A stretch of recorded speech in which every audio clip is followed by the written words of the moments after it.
Hello everybody, it's PhillyKuts with another Hump Day Haul. You know, where I get together with you guys every week and talk to you about my stack of overpriced comic books. We're up to number 96. We got a lot going on. I'm wearing the Green Lantern t-shirt. Yes, I know this is like the third week in a row that I've been wearing this tee, but I'm especially excited to be wearing it this week because we have the Rebirth issue of Hal Jordan and the Green Lantern Corps. Yes, I am excited for this big time because Hal Jordan is trying to locate the Green Lantern Corps. If you've been reading New 52 stuff, you are well aware that the Green Lantern Corps is in another place, another time, another universe, separated from the current universe that Hal Jordan is in. As a matter of fact, Hal Jordan is the sole remaining Green Lantern in that universe. Although not anymore, because Simon Baz and I think Jessica Cruz is her name, are now happily patrolling Sector 2814 and are in charge of protecting Earth. Anyway, Hal Jordan has a lot of things he's got to sort out in this. In particular, what to do about Krona's Gauntlet. Now, this is the weapon that Hal Jordan has been using. Oh, I don't know, for like the last 13 or 14 issues of New 52 Green Lantern. This Krona's Gauntlet kind of gives him a direct line into willpower, and it started to kind of make him into a construct. And one of the things about Krona's Gauntlet that was a bit edgy for Hal Jordan was that he never felt like he was in complete control, the same way that he was when he was powering, willpower through his ring. It was under his own will, under his own volition. But with Krona's Gauntlet, there was a bit of an edge to it. If things got a little too rough, a little too sketchy, he felt completely out of control. Now, it did give him tremendously more power, but like I said, at a price, at a loss of control. So it looks like Hal Jordan decides that he is going to forge his own ring again, and there he is in construct form. He's got a little hammer, little piece of iron there, or whatever you want to call it, some minerals, and he forges his own ring, people. And it's back to the status quo. I don't know if Krona's Gauntlet is ever going to return, but who knows. What I do like that's interesting in this issue is we see a tremendously aged Sinestro with his historian there. I can't quite remember her name. But he's tired. He's weary. It looks like he's conquered War World, people. He is now in control of War World, and he's taking it to Section 0, which is in the center of the Green Lantern universe, where Oa once stood, which is the former home of the Green Lantern Corps. Well, I guess we're going to have to wait and see and find out what Sinestro is going to be up to. Now, if you've been reading the New 52 stuff, and if you read Sinestro, which was a great series, it was an underrated series. I felt like not enough people bought that series. It was a series that Cullen Bunn did a tremendous job on. I think some of his best work. Really encapsulating Sinestro and expanding on him tremendously. The Sinestro Corps kind of became the Green Lantern Corps of the universe. They kind of took over and were watching over the universe. They actually had to protect Earth from the Paling. Sinestro had actually teamed up with Black Adam in that exploit and actually gained some respect from Earthlings. People really appreciated what Sinestro had to do. So I'm suspecting very shortly a big showdown between Hal and Sinestro. I'm wondering, how is Sinestro gonna turn back the clock, peeps? Because he's looking pretty old. He's looking pretty beat. So I guess we'll find out. And that's all I want to tell you about this, because I don't want to spoil anything else. But very excited. All right, now we're on to Action Comics, and we got a lot going on in this, man. You got pre-Flashpoint Superman returning to this universe. New 52 Supes is dead. Or is he? There's some weird stuff going on in here. With New 52 Soups dead, Lex Luthor has kind of stepped in and said, yes, I am going to be the man who is going to be protecting Metropolis. He's got a suit and everything, but pre-Flashpoint Soups decides, I'm not really feeling that, man. I'm going to come back and be Superman. Doomsday has returned, and he's wreaking havoc. New 52 Soups is having a dickens of a time against this dude. As you know, he was killed once before, like in the 90s by him. But what is weird here is that there is a guy claiming to be Clark Kent, and he's very adamant about it. He's very adamant in telling everyone that he is Clark Kent. Now, I'm not sure what the writer Dan Jurgens is up to with this. I don't know if this is like a device that he is using to kind of retain the secret identity of this pre-Flashpoint Superman. I don't know, man. It's a little bit confusing. There also seems to be a Puppet Master character. He's this hooded guy. I don't want to ruin it for you to show you what he looks like, but there's this Puppet Master guy who kind of seems to be pulling the strings here, possibly with, I don't know, like everything, especially with Doomsday, and maybe even with this Clark Kent. So it's pretty intriguing, pretty interesting. I would say that the regular Superman series is a bit better, but this one definitely has piqued my interest. I want to show you something funny here. I was leafing through this, skimming it, and I actually found an advertisement that I thought was part of the book at first. So you see Superman. Here's where the story is. Superman's kind of feeling a bit lumpy, getting pounded on by Doomsday. You flip over a page or two, and then all of a sudden you see this with Doomsday, and Batman appears. I'll handle this. Oh no, not again. Flashes Doomsday a Snickers bar. Here, have a Snickers. You really get cranky when you're hungry. I was like, holy shit, what is taking product placement to a new level here? More than the movies. And then, much better. Quick thinking, and Doomsday becomes Wonder Woman, and then, you should see what it's like when Robin gets hungry. And look at the nuts in that Snickers bar that Ivan Reis has drawn. Yeah, I don't know, man. I have, like, mixed feelings about this. It's almost like the way I felt about those half-page Twix advertisements with Nick Lachey last year. You remember those? And they kind of cut the pages in half like this. And you had to see Nick Lachey's grinning face in, like, every DC comic book for, like, 2 months. Yeah, I just kind of wanted to point that out there, and that's kind of my gripe of the week, I guess. You know, pretty minor, though, but Action Comics. All right. Now we have Batman Detective Comics number 936. There's Clayface, looks like kind of consuming Kate Kane, a.k.a. Batwoman. I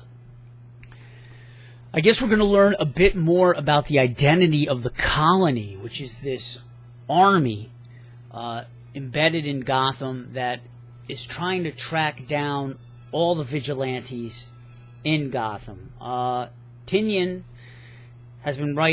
Tynion has been writing a great story here, an intriguing story. And I'm liking it so far. You know, I was a bit on the fence about a Batman team book. Batwoman has to train.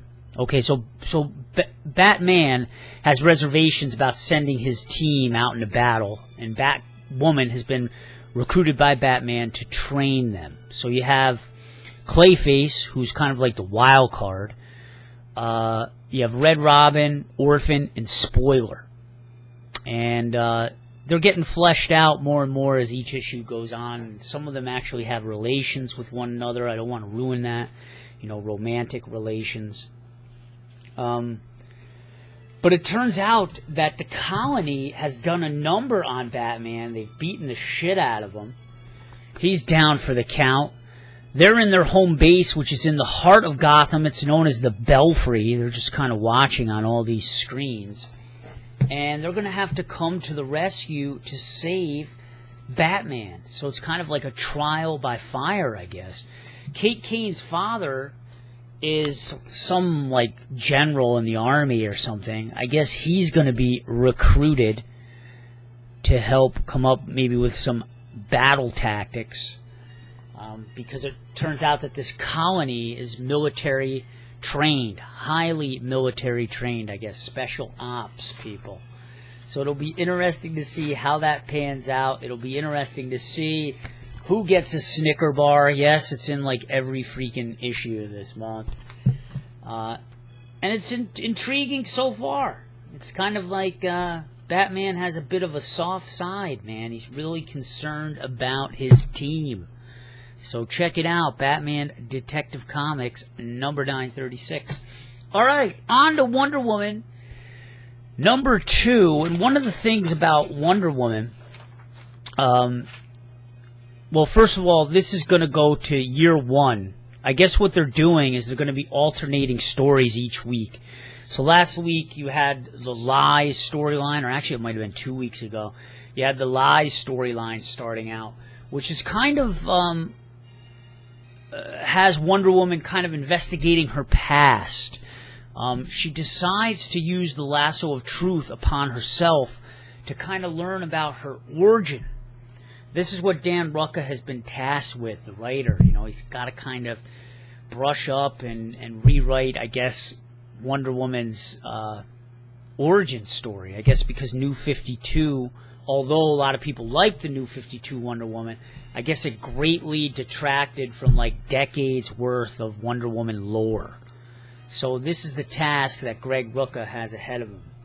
She uses the lasso of truth upon herself, and she is all screwed up. She can't find her home of Thyamisa. I probably said that wrong. Olympus is not where it should be, and the gods are not where they should be. And it's just like a world upside down. So this begins year 1. Year 1 in Wonder Woman's journey to the world of man. And you get to kind of see a young Wonder Woman who is confident, who enjoys having her abilities tested. She comes across as a bit of a braggart. Nicola Scott, who is on Black Magica, also with Greg Rucka. Great Image series. Does the artwork. I really enjoy her artwork. So we get to see her. And then we also get to see Steve Trevor and his days as a young soldier. And I guess apparently he was on an aircraft that crashed on Wonder Woman's home base. And it delves into the whole backstory of that, and I guess how him and Wonder Woman first met and stuff. So, yeah, pretty interesting, and I gotta say that it's kind of turning out to be a bit of a slow burn Wonder Woman, you know, not the action-packedness of the Action Comics or Detective Comics, but nonetheless, still pretty good stuff. Alright, now, on to a special issue, and this was an issue that I was really contemplating whether or not to get. This is by Gene Yang. New Superman, and there you go, people. Check it out. Yes, you were not mistaken. This is a Chinese Superman named Kenan. He is a Shanghai teenager. Is Gene Yang going to be able to pull this off? A lot of people had problems with Gene Yang's writing and the whole Truth storyline that was happening in New 52. But give Gene a break, man. I think Gene had a tough time, you know, writing for a comic book series that had, you know, crossover and tie-in city. How do you get the flow going? And I think it had, you know, crossover tie-in city with, like, multiple writers, and it was just a mess, you know. Superman and New 52, in a lot of ways, it was just structurally, the way everything was composed for that book, for that character, it was just a mess. It was just a mess. Not enough continuity. So I guess we'll see how he does as the complete captain of his own ship. Some interesting things in here. I guess Kenan Kong is a bit of a jerk. He's not exactly a great guy. he's kind of a dick, people. So I guess, will that rub off on us? Will it be hard for us to endear ourselves to Kenan if he's like that? Now, it turns out that he has some daddy issues. I guess his old man isn't exactly the nicest guy either, and he has some problems with him. So I guess we'll see what goes down, and this looks like a slow burn of an origin story. It's not going to happen in one issue. I guess it's going to happen over the course of an arc. And on artwork we have, oh god, I can't say his name, Bogdanovich. I think he did a lot of work on the Arkham Knight series. So we'll see how this goes. I'm excited to see how it goes. And yeah, maybe there's a little sneak peek there. It's gonna be interesting, people, and I will keep you guys posted. So, new Superman #1, Gene Yang. Alright, on to Image Comics, people. And we got Birthright, Joshua Williamson doing the writing here. Oh my lord, the family in this book, the plot thickens. And it turns out that not only is Grandpa a mage, Samuel, who actually kicked the living crap out of Mikey, but it turns out that Mikey's brother, Brennan, is also a budding mage. He has the ability to become a powerful mage, but he's just got to learn about his powers. Now, what's also cool in this book is that we are introduced to the final mage in this world, who is Enoch. This gentleman right here. And I guess he kind of takes a different approach than all the other mages have with trying to conquer and take out Mikey, who, you know, is possessed by lore. He is a spirit. There he is manifesting outside of Mikey in this issue. There he is there. He's actually tying up his father. There's just so much to going on in this that I can't give it any justice. And I'm sorry that if you guys haven't been following my comic book hauls, you probably have no freaking clue what I'm talking about right now. But if you enjoy high fantasy and world building and even, you know, an even better characterization and character development, Joshua Williamson has truly outdone himself in this book. The artwork is incredible by Andre Brezin, and Andrio Lucas does a tremendous job as well. I mean, there's just colors in this that really pop, and it's just a fun series. And each issue we are treated to more expansion and more drama between the characters and within the world. So I highly recommend it, and I'm sticking with that series to the end. And here's another series that I'll be sticking with to the end. Jeff Lemire, Plutonia Be Damned, Descender, Dustin Gwynn doing the artwork, which is very, very unique. Kind of watercolory. Can look a bit sloppy at times, but if you really look hard, you can see some pretty cool stuff in there, some cool aliens and everything. Last issue, we learned a lot about the backstory of Tim 21's doppelganger, Tim 22, Boy Robot, who was inherited by a man that abused him very, very significantly, like putting cigarettes out on his face type abuse. And it kind of gave us a window as to why Tim 22 is so angry and hostile, why he turned out the way he has. This issue kind of backtracks a little bit further, and we learn more about the backstories of Tesla, who is a soldier in the UGC. We kind of learn about her backstory. We learn that her mother was brutally destroyed, look at that, decimated, turned to jam, strawberry, by the Harvesters, who were these giant robots. Think Pacific Rim times 1,000, like huge, that descended upon the planets of the United Galactic Council and just started wiping humanity out. After that occurred, humanity decided to put a ban on robots, and robots became outlawed and hunted. Yes, Tim 21 is a robot, and Tim 21 may hold the key. He may hold the key to what the robot resistance wants, which is memories of fallen robots. I guess somehow if they're able to tap into this in Tim 21's memory, that they would be able to resurrect these robots. It's complicated, people. But, you know, it's a bit disappointing, too, though, that we're doing, you know, some more backtracking and stuff, and we're not really moving along with the main storyline, but we're getting wrapped up with Tesla and her backstory. You know, it's kind of cool to learn about new characters and stuff like that, but it holds up the story, you know what I'm saying? All right, now, coming at you also from Image Comics. This is a brand new one that I had my eye on, and I'm going to have to really look at my cheat sheet here because I don't know too much about it.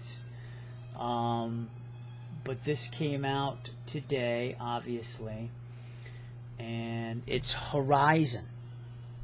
This is a new series, #1, and it has an interesting premise. It is kind of about an invasion story, an alien invasion story, with a twist. The twist is that Earth is planning to invade this planet where the protagonist is from. The protagonist's name is, oh my lord, am I going to be able to find her name? What is the protagonist's name? Good lord. I don't know if I wrote it down. Oh no, I'm all screwed up here. Her name, I believe, is Zarya? Z-H-I-A? Zaya? And it follows the story of Zaya actually invading Earth. She actually plummets through a satellite. There's Earth. And she lands on Earth, and it's pretty cool. When she lands on Earth, obviously, because she's not from here, she doesn't know how to necessarily speak the language yet. She has, I believe, a device that kind of helps her start to figure out the language. And also, she has some tools to steal money from like an ATM and put it into her bank account. I guess this is how she's going to finance her ventures on Earth. The writing here is pretty minimal, and it's pretty cool as well. Brandon Thomas, you know, doesn't hold your hand, and he expects you to kind of figure out what is happening here. Like, here she is watching TV, right? And look at the text. It looks like a lot of gibberish, right?